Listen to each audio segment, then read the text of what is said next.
Jordan bingung lagi. Apakah ada yang salah dengan si bodoh ini, otak Tyler Collins? Omong kosong macam apa yang kamu bicarakan? Tyler berpikir bahwa dia cukup pintar untuk mengetahuinya.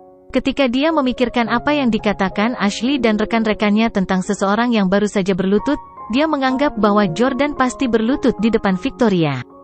Dia pikir Jordan pasti berlutut untuk memohon pengampunan Victoria dan memohon padanya untuk membiarkan dia menjadi pengawalnya. Tyler berkata, "Jordan Steele, bukankah kamu bertingkah sangat mulia dan agung di pesta ulang tahun kemarin? Pada saat itu, Nona Clarke meminta Anda untuk menjadi pengawalnya, tetapi Anda menolaknya. Setelah itu, kami semua mengira kamu benar-benar cukup berani untuk mati daripada menyerah.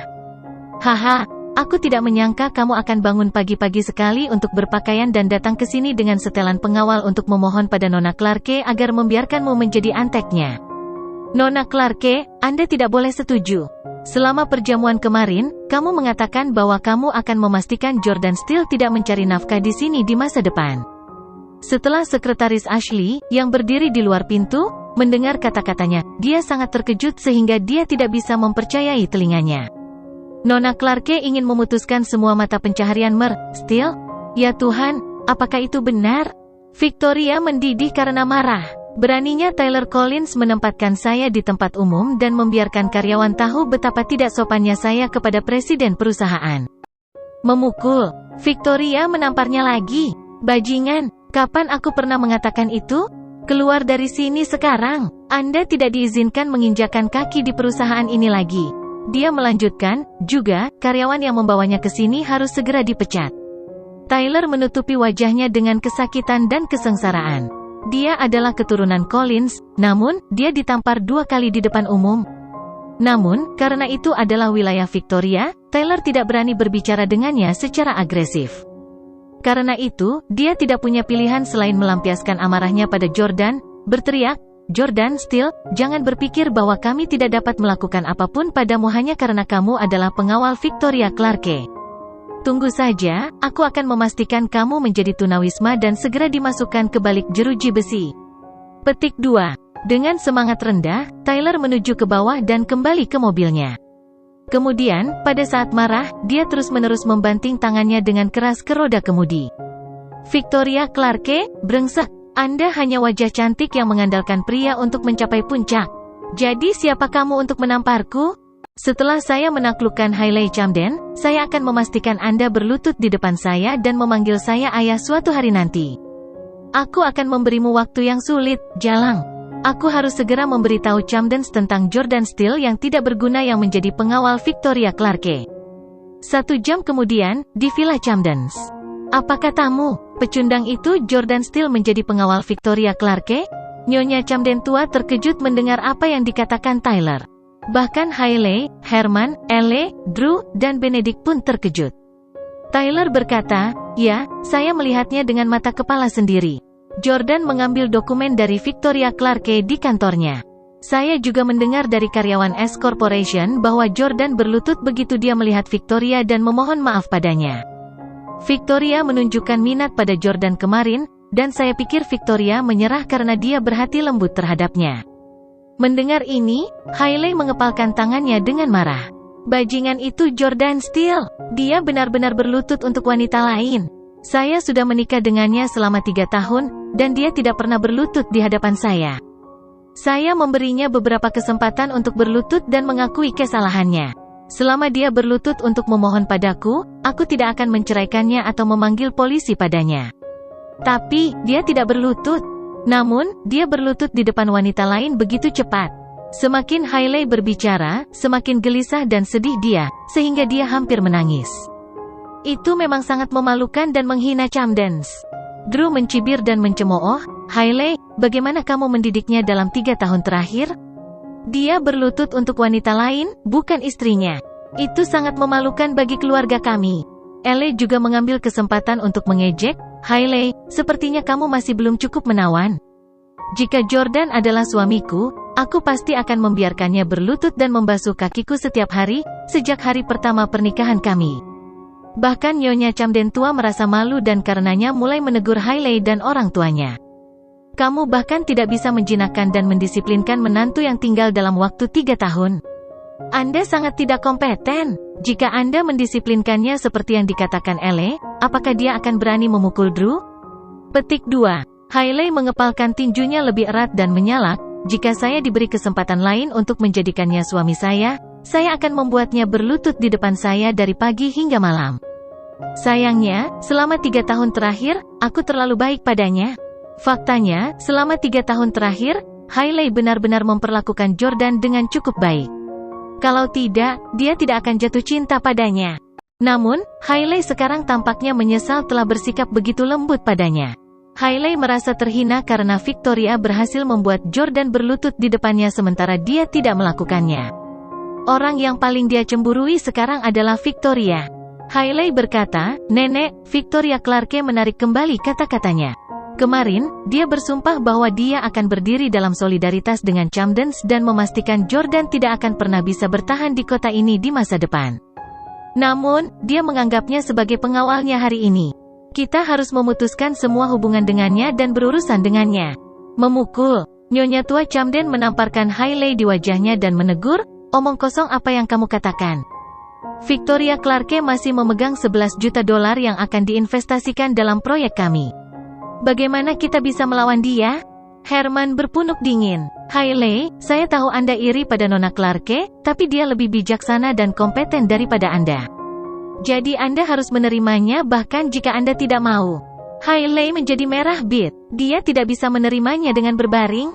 Karena kalian tidak akan membantuku, aku akan mencari mereka sendiri di S Corporation.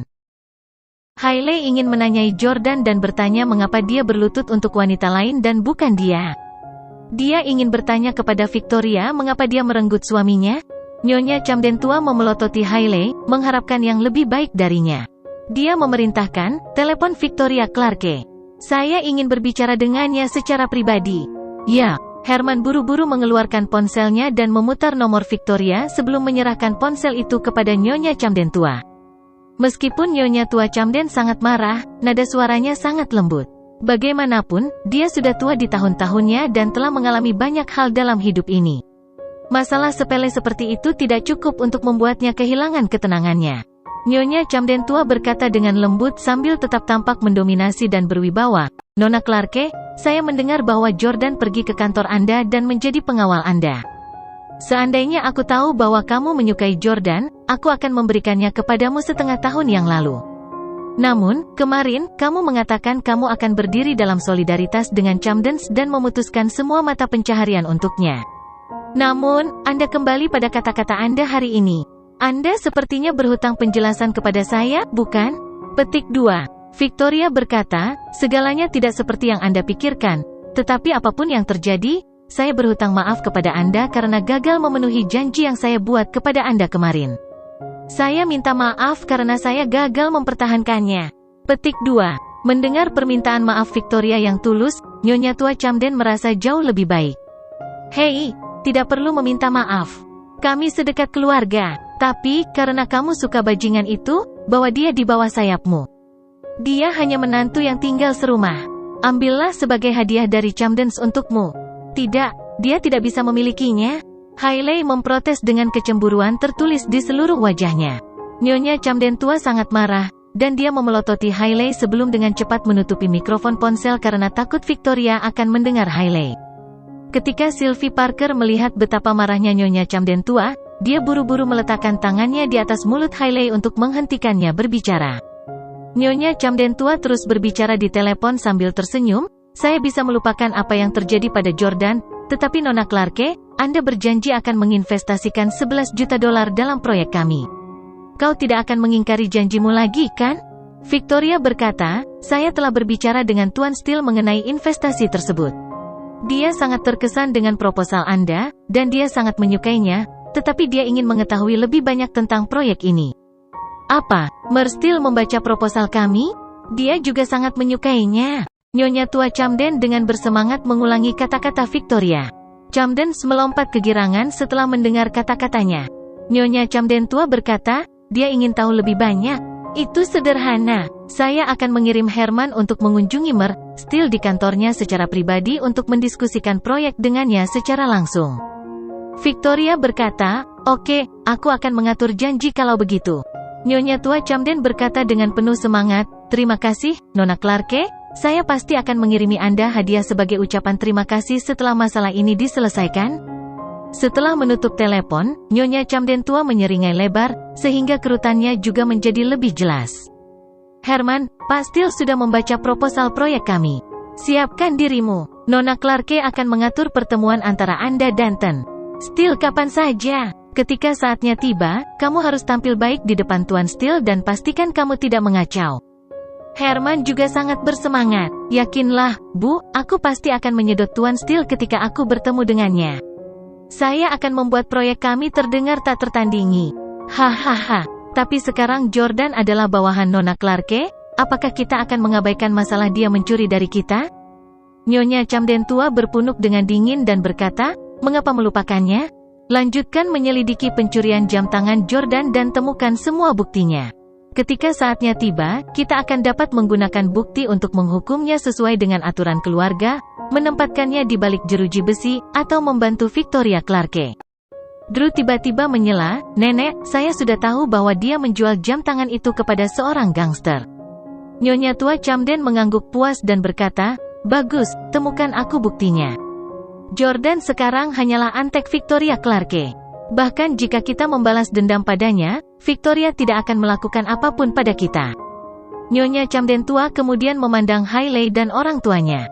Dia menyalak dengan marah, "Herman telah mendapatkan kontrak dengan Steele untuk perusahaan kami sementara Drew telah menemukan bukti pencurian Jordan.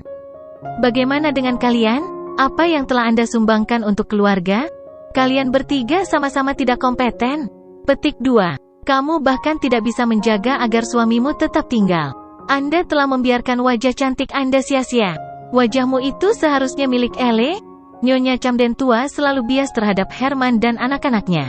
Sekarang, dia bahkan terang-terangan mengkritik Hailey di depan semua orang. Menjadi sangat sombong, Hailey segera melarikan diri dengan marah. "Hailey, kamu mau kemana?" Tyler mengikutinya keluar, hanya untuk menyadari bahwa Hailey telah melaju dengan mobilnya. Selain itu, dia terlihat sangat agresif seolah-olah dia akan membunuh seseorang. "Jordan Steele, kamu bajingan, kamu benar-benar mempermalukan keluarga kami. Jadi kali ini, aku akan memberimu pelajaran yang bagus." Hailey segera tiba di S Corporation dengan Audinya. Karena Camden sedang dalam pembicaraan kerjasama dengan S Corporation, Hailey memiliki nomor telepon Ashley, sekretaris Victoria. "Di mana Jordan dan Victoria Clarke?" tanya Hailey, duduk di mobilnya di tempat parkir bawah tanah. Ashley menjawab, "Mereka baru saja turun dan ke tempat parkir." "Nona Camden, kenapa kamu mencari mereka?" Hailey menutup telepon sebelum Ashley selesai berbicara. Dia kemudian turun dari mobilnya dan melihat sekeliling. Memang, dia segera melihat seorang pria dan seorang wanita berbicara dan tertawa sambil berjalan menuju Porsche Panamera merah. Itu adalah Jordan dan Victoria. Jordan mengenakan setelan Gucci yang rapi dengan rambut disisir ke samping. Dia sekarang mengobrol riang dengan Victoria. Jika Jordan bukan mantan suaminya, Hailey akan salah mengira bahwa dia adalah presiden perusahaan yang mendominasi ketika dia melihatnya melangkah. "Si brengsek ini mendandani dirinya dengan sangat bagus setelah menceraikanku." Hailey merasa sedikit masam. Jika dia tahu bahwa Jordan bisa terlihat sangat seperti presiden perusahaan yang mendominasi, dia akan membuat Jordan mengenakan jas dan dasi sepanjang waktu selama 3 tahun terakhir. Yah, setidaknya dia bisa memamerkannya dan berpura-pura sedikit selama pertemuan dengan mantan teman sekelasnya. Di kejauhan, Jordan berkata kepada Victoria, "Victoria, berikan aku kunci mobilnya. Saya akan mengemudi. Karena Anda memakai sepatu hak, tidak akan nyaman bagi Anda untuk mengemudi." Petik 2. Faktanya, Victoria memiliki sepasang flat di dalam mobil, yang akan dia ganti saat dia mengemudi. Namun, dia merasa bahwa mengganti sepatu di depan Jordan tidak akan terlihat sangat elegan, jadi dia menyerahkan kunci mobilnya kepada Jordan. "Terima kasih kalau begitu, Tuan Steele." Jordan mengambil kunci dan berjalan menuju Porsche Panamera merah menyala. Yang mengejutkannya, dia benar-benar berjalan ke sisi penumpang terlebih dahulu dan kemudian membuka pintu. Victoria tercengang. "Anda, Victoria bingung. Bukankah Jordan mengatakan bahwa dia akan mengemudi? Jadi mengapa dia membuka sisi penumpang? Jordan menepuk kepalanya tanpa daya dan berkata, "Oh sial, aku sudah terbiasa membuka pintu mobil untuk Hailey Camden selama 3 tahun terakhir." Victoria terkekeh. Baru saat itulah dia menyadari bahwa Jordan telah mengambil inisiatif untuk membukakan pintu mobil untuknya. Sebagai bawahan Jordan, seharusnya Victoria yang membukakan pintu untuknya, bukan sebaliknya. Namun, karena dia sudah melakukannya, Jordan memutuskan untuk menjadi pria terhormat lagi. "Nona Clarke, silakan." Victoria tampak tersanjung dan berkata, "Ya Tuhan, saya merasa terhormat karena Tuan Steele secara pribadi membukakan pintu mobil untuk saya." Jordan tersenyum dan berkata, "Itu bukan masalah besar. Saya telah membuka pintu untuk Hailey Camden selama 3 tahun. Saya akan membukakan pintu untuknya setiap kali dia masuk dan keluar dari mobil." Victoria tahu bahwa Jordan sangat terluka oleh Hailey, dan karenanya, dia berkata, "Hailey Camden benar-benar tidak tahu betapa diberkatinya dia?" Victoria kemudian masuk ke dalam mobil. Melihat ini, Hailey berlari dengan putus asa dan berteriak pada mereka. "Jordan Steele, kamu sangat tidak tahu malu. Beraninya kau benar-benar menjadi antek Victoria Clarke?" Ketika Hailey melihat Jordan membukakan pintu untuk Victoria, dia semakin yakin bahwa Jordan telah menjadi pengawal Victoria. Selama 3 tahun terakhir, Jordan hanya membuka pintu mobil untuk Hailey dan orang tuanya. Tapi sekarang, dia benar-benar membuka pintu mobil untuk wanita lain. Hailey putus asa karena itu? Hailey Camden? Jordan menatap mantan istrinya dengan heran. Dia pikir dia akan menjadi orang asing lagi baginya mulai sekarang, tetapi dia tidak berharap untuk bertemu dengannya lagi kurang dari sehari setelah mereka berpisah. Victoria juga buru-buru turun dari mobil, tidak yakin mengapa dia ada di sana. Jika untuk diskusi proyek, mereka seharusnya mengharapkan Herman sebagai gantinya. Hailey menatap Jordan dan berteriak, "Jordan Steele, apakah kamu punya martabat dan harga diri? Beraninya kau berlutut di hadapan Victoria, memohon maaf padanya, dan kemudian menjadi anteknya. Karena kamu bisa melupakan martabatmu, mengapa kamu tidak berlutut di hadapanku dan memohon padaku untuk memaafkanmu saat itu? Aku memberimu beberapa kesempatan. Selama kamu berlutut untuk memohon padaku, kamu masih akan menjadi suamiku sekarang." Petik 2. Begitu Jordan memikirkan kata-kata Hailey, dia menjadi marah. "Kamu masih berani bertanya mengapa aku tidak berlutut untukmu? Sehari sebelum kemarin, kau membuatku selingkuh dengan check-in ke kamar hotel bersama Tyler Collins. Namun, Anda masih ingin saya berlutut di hadapan Anda dan memohon pengampunan? Tidakkah kamu berpikir bahwa kamu sudah berlebihan?" Petik 2. Hailey mengerutkan bibirnya dan berkata, "Bagaimana dengan beberapa kali setelah kejadian itu? Di pesta ulang tahun nenek kemarin, aku memberimu kesempatan untuk berlutut dan memohon padaku. Selama Anda berlutut saat itu, saya akan meminta nenek untuk membiarkan saya tidak menceraikan Anda. Kamu masih akan menjadi suamiku sekarang." Petik 2.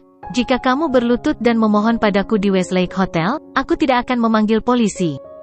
Kamu sama saja berlutut, jadi mengapa kamu berlutut di depannya dan bukan aku? Aku setidaknya istrimu. Apakah memalukan dan memalukan untuk berlutut di depan istrimu? Petik 2. Jordan berkata, "Tidak memalukan untuk berlutut di depan istri saya, tetapi sangat memalukan untuk berlutut di depan istri saya yang selingkuh. Anda telah melakukan sesuatu untuk mengecewakan saya, namun, alih-alih berlutut dan memohon maaf kepada saya, Anda meminta saya untuk berlutut dan memohon kepada Anda sebagai gantinya? Aku benar-benar memanjakanmu selama 3 tahun terakhir." Hailey juga menjadi marah. "Kau memanjakanku sampai busuk? Lebih seperti aku memanjakanmu. Saya seharusnya tidak begitu baik kepada Anda dan menyebabkan Anda menjadi begitu melanggar hukum sekarang. Sekarang, keluargaku menyalahkanku karena gagal menerimamu. Jika aku tahu, aku akan membuatmu berlutut dan membasuh kakiku setiap hari." Memukul. Sebuah tamparan keras mendarat di wajah halus dan cantik Hailey. Tercengang, Hailey mengangkat kepalanya untuk melihat bahwa orang yang menamparnya adalah Victoria. Tidak tahan lagi, Victoria membentak, "Hailey Camden, Anda adalah orang yang curang, tetapi bukannya merenungkan diri sendiri, Anda mengatakan hal-hal seperti itu. Sebagai seorang wanita, apakah kamu tidak merasa malu sama sekali?" Hailey meletakkan tangan di wajahnya yang cantik dan bertanya dengan marah, "Kamu beraninya kamu menamparku?" Victoria berdengung dengan dingin dan berkata, apakah aku harus memilih waktu dan hari yang tepat untuk menamparmu? Victoria sama sekali tidak takut pada Hailey. Hailey tidak sebanding dengan Victoria karena kurangnya statusnya di industri bisnis Orlando karena keluarganya tidak menghargainya. Hailey tidak berani melawan Victoria karena dia bukan tandingan dominasi dan kompetensi Victoria. Tampak sangat sedih, dia bertanya dengan air mata di matanya, "Kamu mencuri laki-lakiku, dan sekarang kamu menamparku?"